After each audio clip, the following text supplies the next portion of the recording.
Salut à tous et bienvenue sur notre chaîne.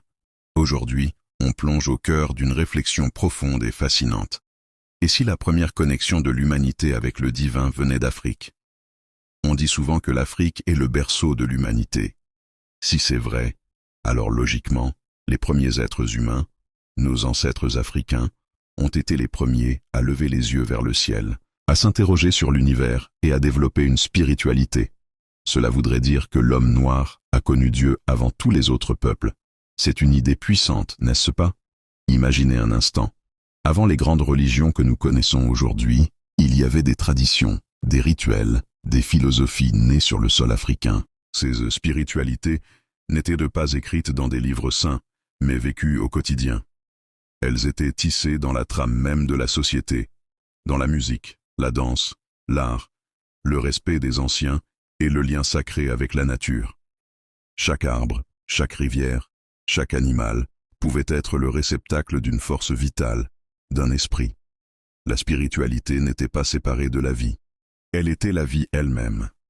Cette spiritualité originelle, on peut encore en trouver les échos aujourd'hui dans les cultures africaines.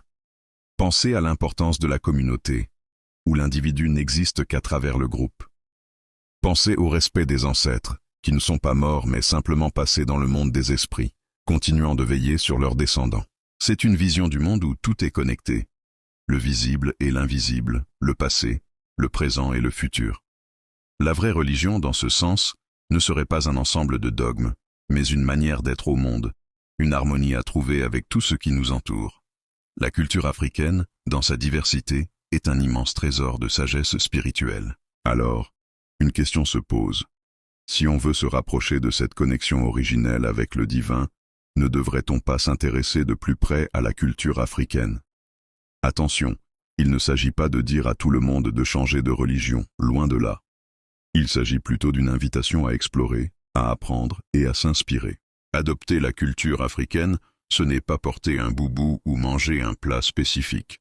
C'est avant tout embrasser une philosophie. C'est apprendre à voir le sacré dans le quotidien, à honorer ses racines et ceux qui nous ont précédés.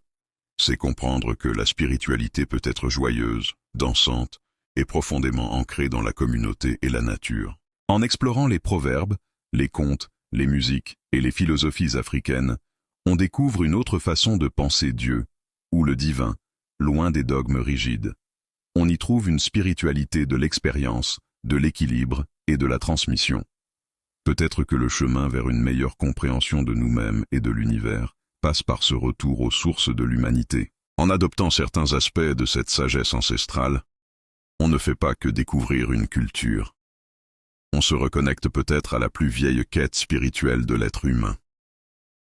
C'est une piste de réflexion passionnante qui nous invite tous à plus d'ouverture et de curiosité.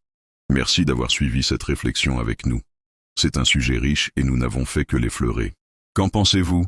Partagez vos idées dans les commentaires, nous sommes impatients de vous lire. Si cette vidéo vous a plu et vous a fait réfléchir, n'oubliez pas de liker, de la partager et surtout de vous abonner pour ne rien manquer de nos prochaines explorations. À très bientôt.